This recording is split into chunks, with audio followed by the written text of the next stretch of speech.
Hey guys, my name's Adrian Tan, and I don't know anything about After Effects. I don't know anything about color grading, but just for the hell of it, I thought I'd record the process of how I color graded this particular shot. And I went from this shot, pick somewhere in the middle, something like that, to something like that. So that to that. Okay, and so starting off with closest viewer, asset close up and drop it on the icon for a new composition, and I'm going to trim it to make it a little bit easier to work with. So B to mark your start of work area, composition, trim comp to work area. So I've got 40 seconds of this footage and make it quarter resolution. Okay. And basically, the scene is it's a monologue from the movie When a Man Loves a Woman, and this character Alice, actress is Amanda. She's talking about her alcohol problem at an Alcoholics Anonymous meeting, and I shot it on a Canon 5D with a typical flat neutral picture profile setting. So the first thing I normally do, effect, color correction, levels, and as I'm sure you know, levels lets you readjust, remap the brightness values if you like. You can make everything white, make everything really bright, make everything really black, or something in between. As you can see from the histogram, a lot of the luminance values are towards the darker end of the spectrum, so I'm going to give it a little bit of brightness. Alright, full resolution again. So that's with it off, on, off, on. Next up we have effect, color correction, curves, and I'll give it like the fairly typical S curve to simulate film. So pick a point and give it a bit of roll off on the brighter end of the spectrum, and a little bit of a dip for the low lights, not too much. I think that's okay. Might play with it a little bit. I don't know, something like that. And next up, you can use curves to change the color of the image a little bit. And I'm not a fan of this kind of green kind of hospital background. So green, and drop green out of the highlights a little bit, making the image far too blue and red. Okay, just a little bit, so I can't see too much green on the walls. And then drop a red, leaving just blue in the highlights. And maybe even just pump up the blue a little bit. Not that much, obviously, but just a little bit. I guess to subliminally make the audience a little bit sadder, because blue is sad. And now I just want to take a step backwards and talk about the lighting for this. So I just had a single light. This was really low budget. A single LED on-camera light that I gaffer taped to a light stand. You can buy them for $50 from eBay. I bought mine for $150 from a local photography store because I'm a sucker. But yeah, I just had this single light, and in an earlier shot, I'd established that there was this window to the right-hand side of the actress.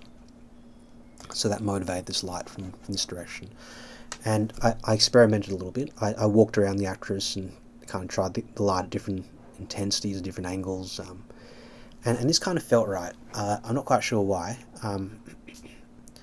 And when I was looking at it when it came time for the color correction, I thought it might be interesting to give it sort of a glow or an aura or a diffusion. And what this is meant to do, I mean, I suppose it's a church, so it makes it a little bit holier or something like that. But for some reason, when you've got soft light around certain characters' faces in certain contexts, it makes them feel a little bit more vulnerable, a little bit more, I don't know, a little bit softer. But I'll show you what I did. So effect, color correction, not magic bullet looks. if you don't have Magic Bullet, I'll talk you through another way to do this later on, but Magic Bullet seemed to be the most efficient way. Apply matte diffusion. So immediately you have this Vaseline on the lens type of look that people use in cheesy photographs, and I'm going to use to make this a little bit cheesy. Diffusion on, and change the highlights only to 100%. So I'm just looking at the highlight part of the image, and change the size. Drop it down to maybe 10. So diffusion off, diffusion on, off, on. So you can see it just adds this aura to the side of the face a little bit. Okay, maybe that's too much. Anyway, we'll go with it. So the next thing I was thinking as I was looking at this image, two things. And I should quickly show you one way that you can kind of do what Magic Bullet looks does. I'm sure there's other ways, and this way wasn't that great when I tried it. But here we go. Duplicate the layer, Control D, solo the layer, so we can see what we're looking at. Effect keying, Luma key, and raise the threshold. So you're isolating just the brightest parts of the image. Okay, like that. And now I'm going to apply a blur. I didn't test out all the other blurs. I don't really know what all the other blurs do. But Gaussian blur seems to sort of work and bring up the blurriness. Then I'll take solo off. So you can.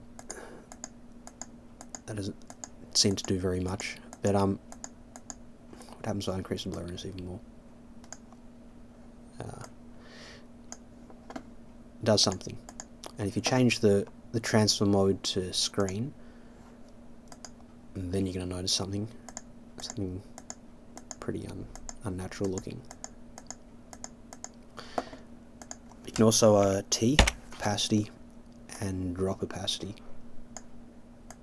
and hopefully that kind of softens the effect. So it adds something. It adds some sort of aura and blur, and you can experiment. But anyway, the basic idea of using a Luma key and just isolating the highlight areas, and you can experiment with glow or other sorts of blurs. And anyway, I'm gonna delete this layer and go back to my faithful Magic Bullet looks. And there's two more things I want to quickly change in the image. And the first thing is I was looking at it and I thought maybe I do want to make it look more washed out, more desaturated. So just effect, select the layer, effect, color correction, hue and saturation, and just drop it. So maybe minus, not black and white, somewhere like, I don't know, something like that, maybe minus 10 or thereabouts. So just to give the image a look, I don't know, sort of sad and more washed out look. And the next thing, now notice there's still sort of, I hope the actress forgives me for saying this, kind of Rudolph the Red-Nosed Reindeer type pink patches on her face. Like it kind of looks like it's cold weather, and her face is a little bit pink in places. I mean, I suppose it's not too bad. When I was originally color grading, it looked more pronounced. But to kind of soften and desaturate the red while retaining the blues in the image, I pre-comped it. So Control-Shift-C on a PC, or layer pre-compose, move all attributes, and then to the pre-comp you apply effect, synthetic aperture, color finesse, and this is a plugin that comes with After Effects. I'm not sure which version they first shipped it with, but this is After Effects 5. So color finesse lets you adjust particular color ranges. It's a very useful tool. I don't use it very much, even though it's very useful. I don't normally spend that much time color correcting, but this is one way to do it. If you just want to desaturate the blues and desaturate the reds and leave the blues. waiting for it to load. Okay, check the box, secondary, check, and now we can select 4 colours. So I'm going to pick the pinkest parts of her face, areas I want to kind of desaturate, and pick a couple of colours. I don't know, maybe around the lips. And you can use these sliders to adjust the sample range. So I'm desaturating all the reds now while keeping the blues. And obviously that's too much. So maybe about I don't know, 90. So I've just toned down the reds just a little bit.